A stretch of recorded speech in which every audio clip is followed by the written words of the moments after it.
Ah! Suara teriakan Raya yang tiba-tiba juga mengagetkanku dan Lena bersamaan. Raya berteriak karena lelaki yang sedang memikul jasad yang masih berbentuk pocong tersebut tak lain adalah calon suami Mbak Murti sendiri. Sedangkan Raya berteriak karena Mas Supardi yang sedang memikul mayat tersebut jatuh tersandung yang mengakibatkan pocong yang tadi dipikulnya berbalik menindih dirinya.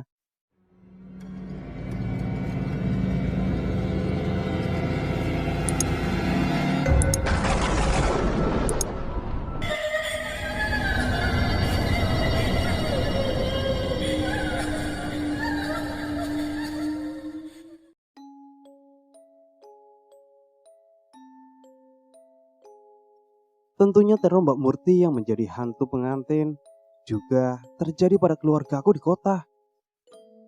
Memutuskan tali silaturahmi dosanya sangatlah besar. Sama halnya dengan putusnya rahmat dari Allah kepada orang tersebut. Lalu bagaimana caranya agar semua yang terjadi sekarang ini cepat terselesaikan, Mas? Tanyaku setelah Mas Maman usai bercerita.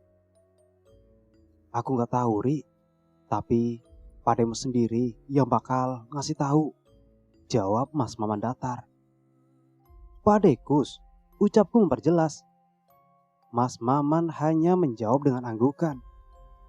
Betapa terkejutnya aku saat itu. Bahkan kejadian yang tidak pernah terlupakan dalam hidupku masih terekam dengan jelas. Mas Maman berkata, jika lewat 3 hari sepeninggal Pak Dekus, Pak D akan pulang ke rumahnya saat hari mulai petang. Dan benar saja, saat itu aku yang berniat pergi sendirian menuju rumah Pak Dekus. Tapi sekarang malah ditemani oleh Raya yang memaksa untuk ikut bersamaku. Saat itu kami berdua kembali memasuki rumah lewat pintu belakang seperti yang kami lakukan pada malam sebelumnya. Suasana rumah masih tetap sama seperti kemarin. Semakin bertambahnya hari, rumah Pak Dekus nampak tak terawat. Keberadaan Bude Ratna pun tidak diketahui di mana tempatnya. Setelah kematian Pak Dekus suaminya, ia sama sekali tidak pernah terlihat pulang. Bahkan lampu rumah sengaja dimatikan karena tidak berpenghuni. Malam pun semakin larut. Suasana di dalam rumah semakin terasa dingin. Sengaja aku dan Raya tidak menyalakan lampu penerangan. Kami berdua hanya duduk di ruang tengah sambil menunggu pembuktian yang Mas Maman katakan. Jantung terasa berdetak lebih cepat dengan hawa aneh yang kami berdua rasakan saat itu. Di dalam rumah dengan suasana gelap gulita tersebut, kami berdua sama-sama memanjatkan doa pada Sang Kuasa agar senantiasa diberikan perlindungan. Dan tak terasa lewat tengah malam, telinga kami berdua mulai mendengar sesuatu yang aneh. Suara tersebut seperti telapak kaki yang berjalan pelan-pelan, serasa menyeret kedua kakinya. Klak. Suara tersebut terdengar dari pintu depan.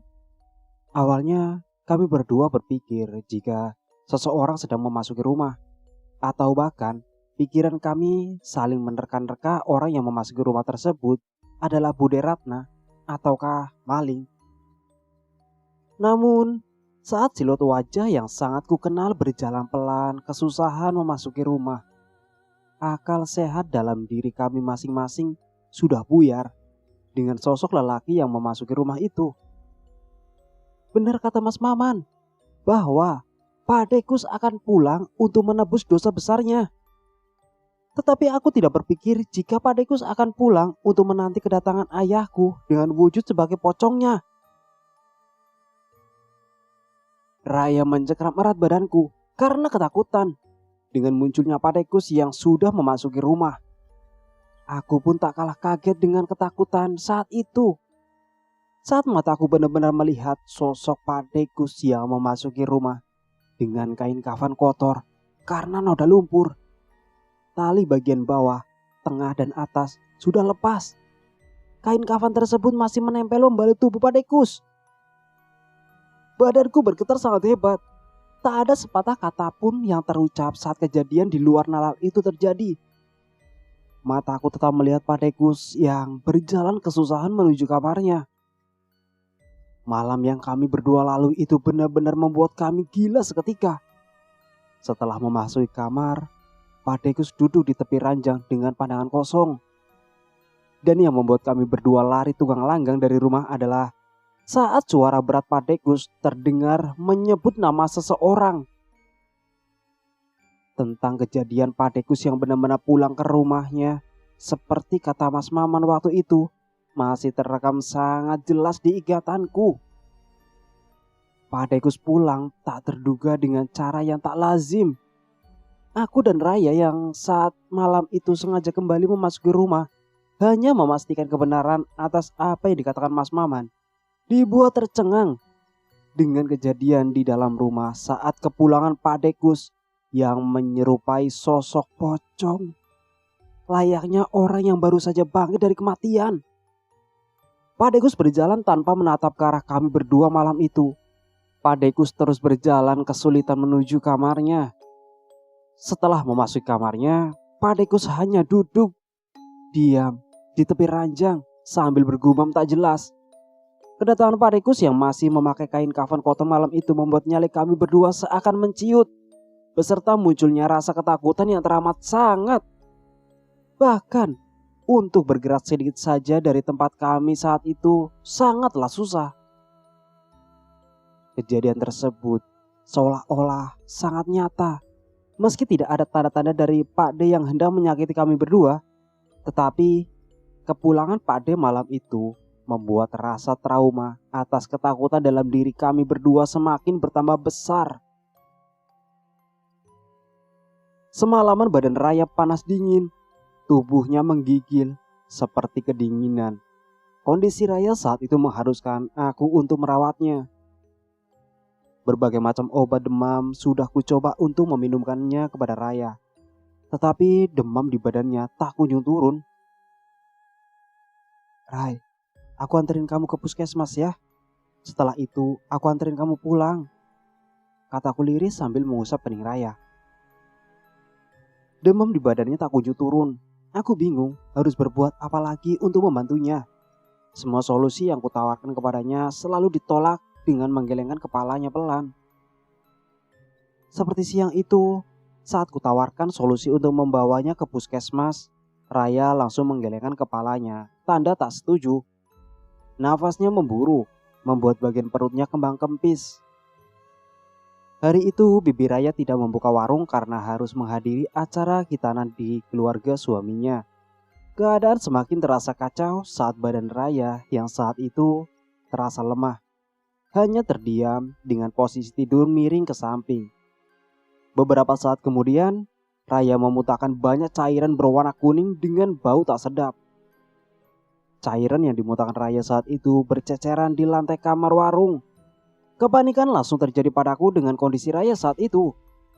Beruntungnya, Lena datang setelah aku memberikan kabar mengenai kondisi Raya saat itu. Kehadiran Lena saat itu bukannya membuat suasana menjadi tenang, tetapi malah membuat diriku panik hingga bolak-balik keluar hanya untuk membeli obat. Ditambah lagi dengan tidak adanya sinyal ponsel di desa. Jikapun ada, pasti aku segera mencari solusi untuk jalan keluar agar kondisi Raya membaik. Entah untuk beberapa kalinya aku keluar masuk warung hanya mencari obat-obatan demi kesembuhan Raya. Ngapain repot-repot? Dibawa ke rumahnya Abah saja, pasti langsung sembuh, ujar Lena dengan nada entengnya. Tidak memperdulikan aku yang saat itu kebingungan. Kenapa nggak ngomong dari tadi? Kataku agak kesal sambil menunjukkan dedaunan yang kupetik di belakang warung tadi atas permintaan Lena.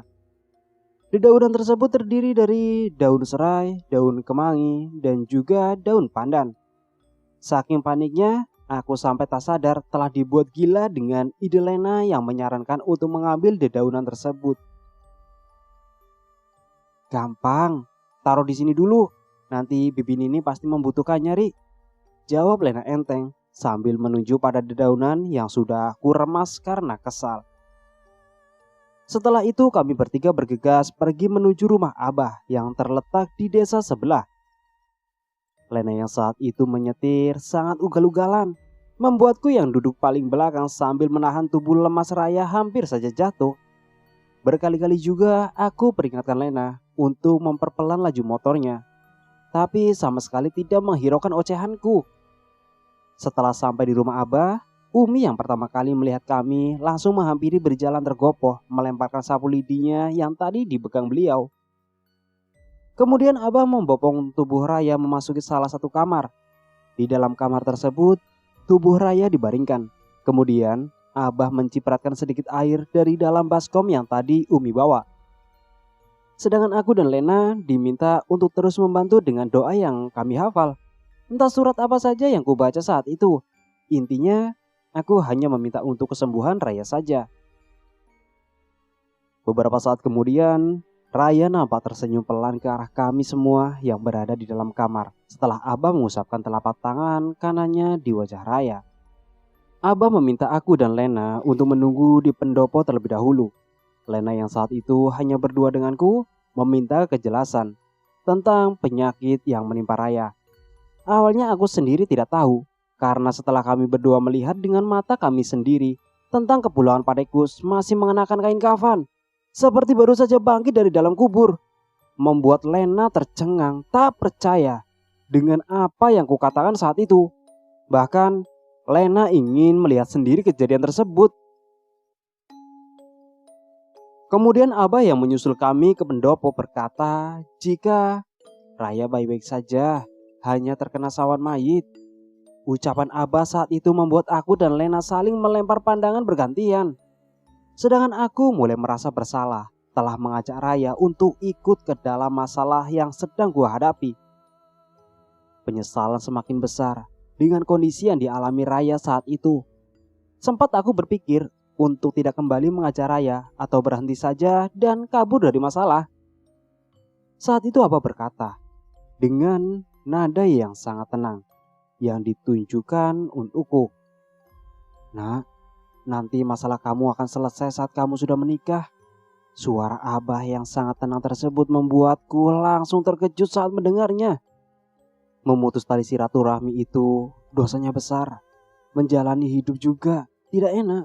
Dan doa-doanya tidak sampai ke langit. Maka dari itu tidak diijabah. Tutur Abah kemudian.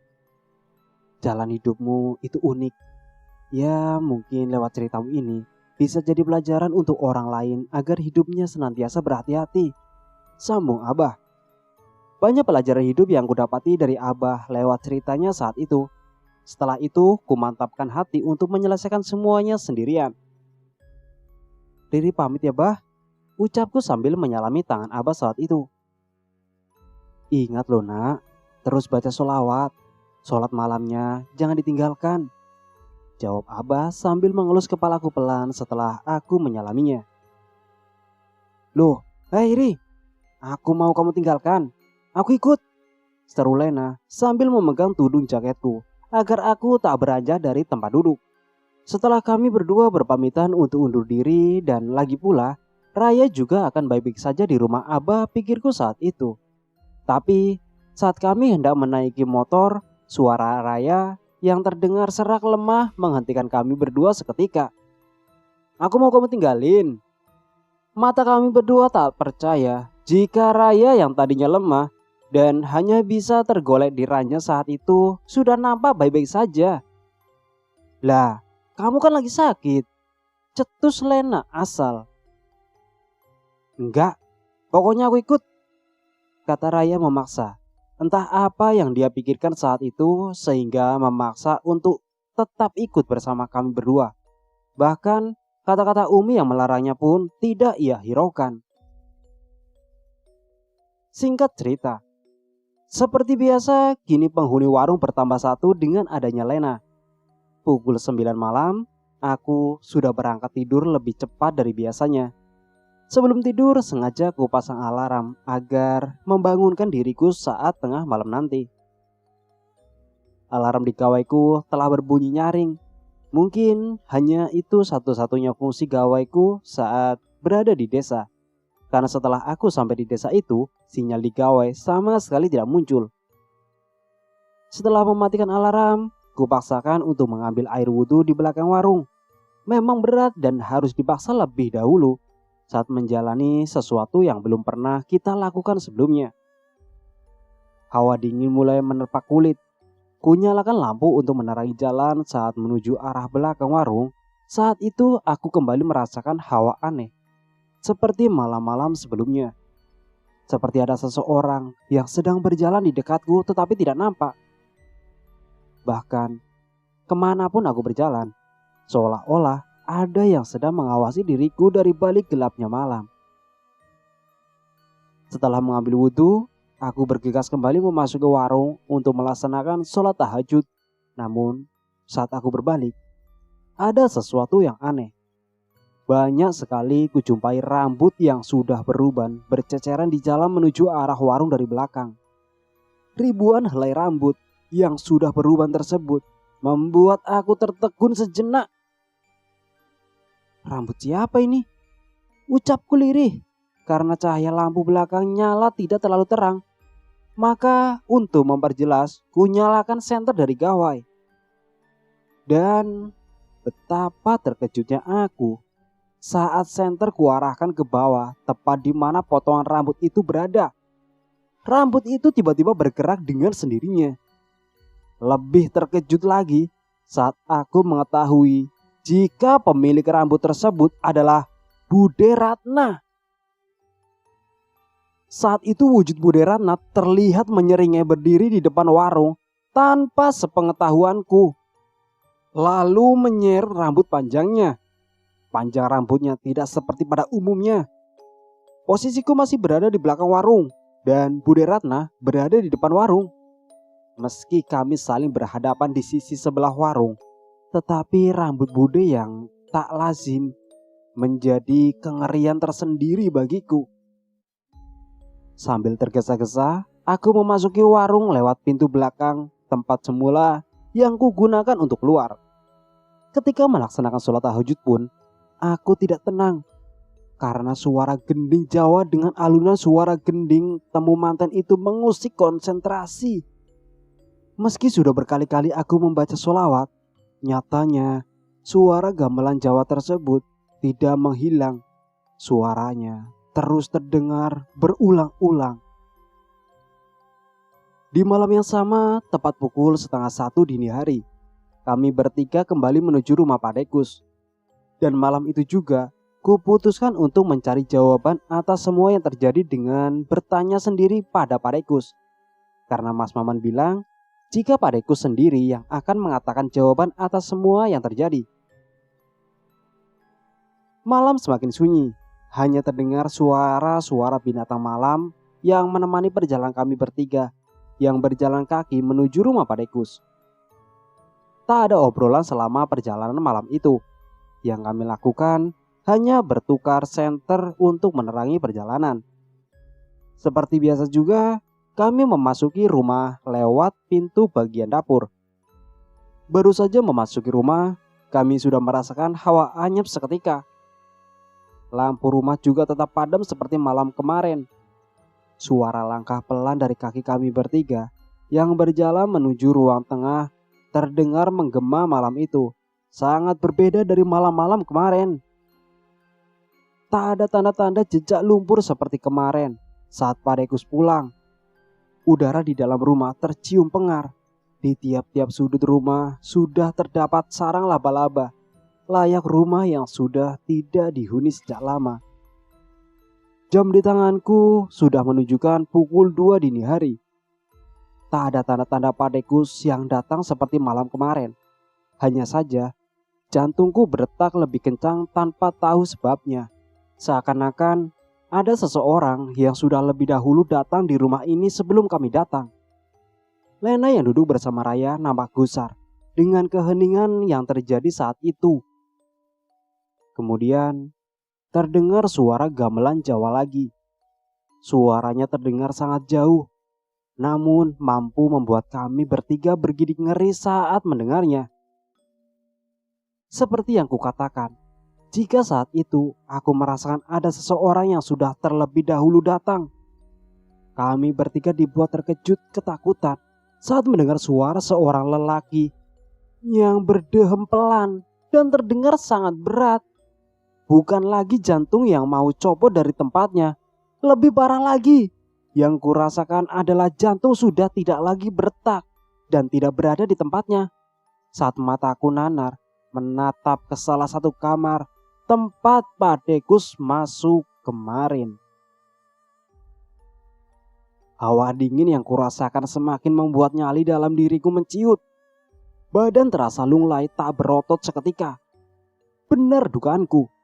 Ternyata sebelum kami datang, Pak Dekus sudah lebih dulu datang dan duduk di tepi ranjang seperti kemarin. Sementara Raya dan Lena tercekat dengan pemandangan sosok Pak Dekus yang masih mengenakan kain kafan. Tubuhnya sudah membiru. Bau yang sangat busuk tercium dari arah kamar tempat Pak Dekus berada. Kedua matanya mulai pudar. Dengan wajah membiru, mulutnya terus bergumam tak jelas suaranya. Pak Dekus terus bergumam lirih. Bagian-bagian kain kafan yang menutupi tubuhnya mulai sedikit terbuka. Rontok sudah keberanian yang kami kumpulkan sebelum berangkat ke rumah itu. Setelah kedua mata pudar, Pak Dekus menatap ke arah kami bertiga. Malam semakin terasa panjang dengan semua yang terjadi saat itu. Meski kami sudah menyiapkan mental setebal baja untuk menghadapi apa yang terjadi, namun kenyataannya kami belum benar-benar siap untuk melihat dengan mata kepala sendiri sosok Pak Dekus yang ternyata memang benar pulang kembali ke rumahnya. Suhu udara semakin menurun beserta hawa dingin yang terasa menyentuh kulit kami kala itu. Kami lari terbirit-birit keluar rumah setelah melihat sosok Pak Dekus yang masih mengenakan kain kafan pada tubuhnya. Beberapa bagian tubuh Pak Dekus saat itu sudah mulai membiru seperti luka lebam. Malam itu juga bisa terbilang malam paling sial dalam hidup kami.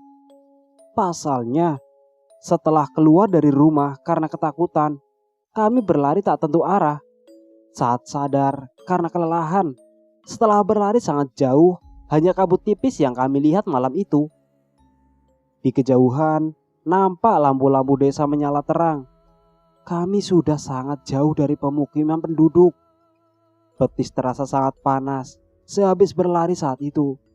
Keringat masih terus bermunculan akibat olahraga malam kami. Tanpa kami duga, tak jauh dari tempat kami berada, terdengar suara langkah kaki pelan yang sedang berjalan.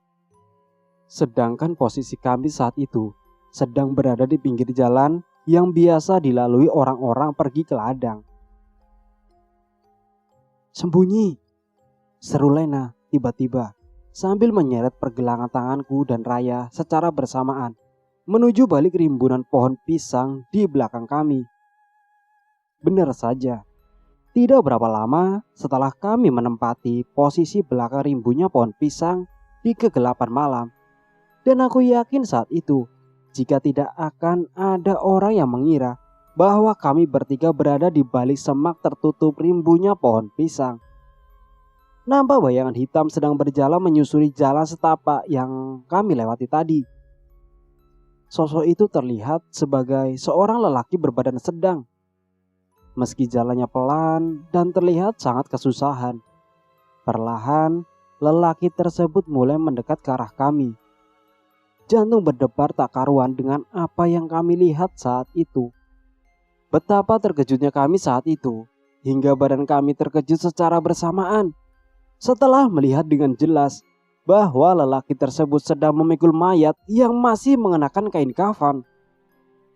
Nampak bahwa lelaki tersebut baru saja mengambil paksa jasad yang sudah dikubur sore tadi. Keringat terus bermunculan saat mataku terus memperhatikan sosok lelaki yang sangat tidak asing bagiku. Lelaki tersebut pernah kulihat di acara pernikahan Mbak Murti tempo hari. "Ah!" Suara teriakan Raya yang tiba-tiba juga mengagetkanku dan Lena bersamaan. Raya berteriak, karena lelaki yang sedang memikul jasad yang masih berbentuk pocong tersebut tak lain adalah calon suami Mbak Murti sendiri. Sedangkan Raya berteriak karena Mas Supardi yang sedang memikul mayat tersebut jatuh tersandung yang mengakibatkan pocong yang tadi dipikulnya berbalik menindih dirinya.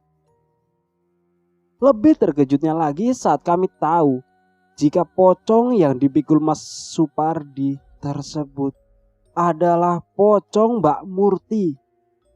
Tangis tak bisa kubendung lagi melihat hal yang terasa sangat nyata tersebut ketika pocong itu jatuh, wajahnya menoleh ke arah kami.